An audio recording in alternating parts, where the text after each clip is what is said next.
Hello everyone, আসসালামু আলাইকুম। Welcome back to my channel. আশা করি আপনারা সবাই অনেক বেশি ভালো আছেন। আবারও হাজির হয়ে গেলাম আরও নতুন একটি ব্লগস নিয়ে। আর সেটা হচ্ছে বাংলাদেশের অন্যতম একটি বিশ্ববিদ্যালয় ক্যাম্পাস, জাহাঙ্গীরনগর বিশ্ববিদ্যালয়।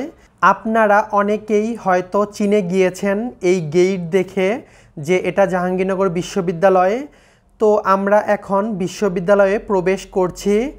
এই বিশ্ববিদ্যালয়টা ঢাকা জেলার সাভারে অবস্থিত। সাভার উপজেলায় ঢাকার একদম নিকটবর্তী অনেক বেশি সুন্দর একটি ক্যাম্পাস। তো আপনাদেরকে আজ ঘুরে ঘুরে দেখাবো। বিশ্ববিদ্যালয় থেকে সোজা পশ্চিম দিকে এই ভাস্কর্যটি দেখতে পাবেন হাতের বাম সাইডে। আর এই ভাস্কর্যটি হচ্ছে অমর একুশে ভাস্কর্য। আর এই ভাস্কর্যটি দেখেই বোঝা যাচ্ছে ভাষা আন্দোলনের প্রেক্ষাপটে এই ভাস্কর্যটি নির্মিত হয়েছে।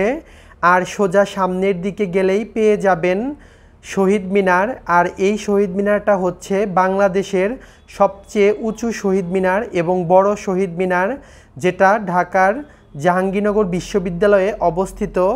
জাহাঙ্গীরনগর বিশ্ববিদ্যালয় 1970 সালে প্রতিষ্ঠিত হলেও এর কার্যক্রম শুরু হয় 1972 সাল থেকে।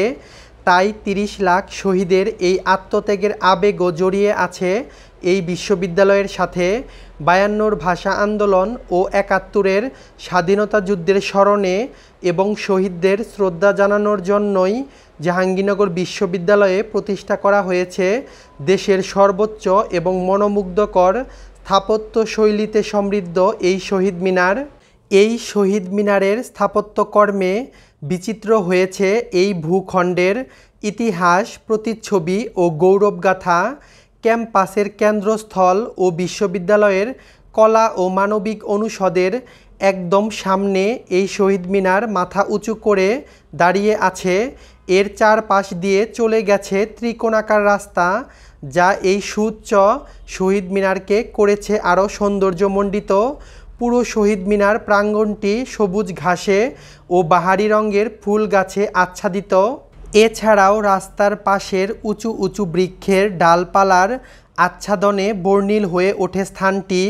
শহীদ মিনারটির স্থপতি শিল্পী রবিউল হুসাইন। অনেক বেশি কথা বলতে বলতে একদম ক্লান্ত হয়ে গেছি। আর এখন আমরা চলে এসেছি এই বিশ্ববিদ্যালয়ের অন্যতম একটি জায়গায়, আর সেটা হচ্ছে ট্রান্সপোর্ট। বিশ্ববিদ্যালয়ের এই জায়গাটাতে সবসময় লোকজনের অনেক বেশি সমাগম থাকে। আর এই জায়গাটাতে মজার মজার ড্রিঙ্কস পাওয়া যায়, সিজনাল ফ্রুটস জুস। আর এই জুসটা আমার কাছে অনেক বেশি ভালো লাগে। আমি যখনই জাহাঙ্গীরনগর বিশ্ববিদ্যালয়ে আসি তখনই এই জায়গাটা থেকে আমি জুস খাই। আর এই জুসটা আমার অনেক বেশি ভালো লাগে। তো আপনারাও যদি জাহাঙ্গীরনগর বিশ্ববিদ্যালয়ে আসেন তবে এখান থেকে এই সিজনাল ফ্রুটসের জুস খেতে একদমই ভুলবেন না, তাহলে অনেক কিছু মিস করবেন। অবশ্যই ট্রাই করবেন এখান থেকে জুস খাওয়ার জন্য। আর এখানকার জুসগুলো খেতে মাশাল্লাহ অনেক বেশি মজার। আর একদম রিজনাল প্রাইজের মধ্যে আপনারা পেয়ে যাবেন বেলের শরবত, আমের জুস এবং সিজনাল যে কোনো ফ্রুটসের শরবত। ঢাকার আশেপাশে প্রাকৃতিক সৌন্দর্যের দিক থেকে আমার কাছে মনে হয় জাহাঙ্গীরনগর বিশ্ববিদ্যালয় সেরা। প্রতি বছর শীতের সময় এই জাহাঙ্গীরনগর বিশ্ববিদ্যালয়ে হাজার হাজার অতিথি পাখি আসে। তো সেই সময়টা কিন্তু আরও বেশি সুন্দর। যদি উপভোগ করতে চান তাহলে অবশ্যই শীতের সময় এখানে আসতে হবে। প্রাকৃতিক সৌন্দর্যের অপরূপ লীলাভূমি আমাদের এই বাংলাদেশ। পুরো ক্যাম্পাসটা যেন সবুজ এবং ঘন গাছপালায় ঘেরা। আর সেই সবুজ গাছপালার ফাঁকে ফাঁকে উকি দিচ্ছে কৃষ্ণচূড়া, একদম টকটকে লাল কৃষ্ণচূড়া। দেখতে যেন মনে হচ্ছে একদম জাতীয় পতাকা। সপ্তাহের একদিন বন্ধের দিনে প্রিয়জন অথবা বন্ধুবান্ধবদের সাথে এসে ঘুরে যেতে পারেন এই জাহাঙ্গীরনগর বিশ্ববিদ্যালয় ক্যাম্পাসে। আশা করি আপনাদের অনেক ভালো লাগবে।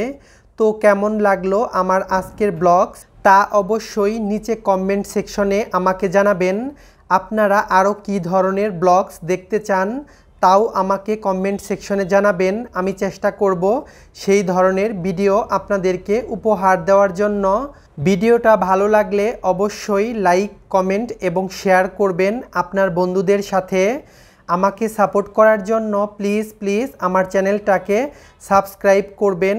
আর ফেসবুক পেজ এবং টিকটক থেকে দেখে থাকলে অবশ্যই ফেসবুক পেজ এবং টিকটক আইডিটা ফলো করে আমার পাশেই থাকবেন।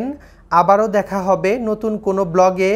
সে পর্যন্ত সবাই সুস্থ এবং ভালো থাকবেন। আল্লাহ হাফেজ।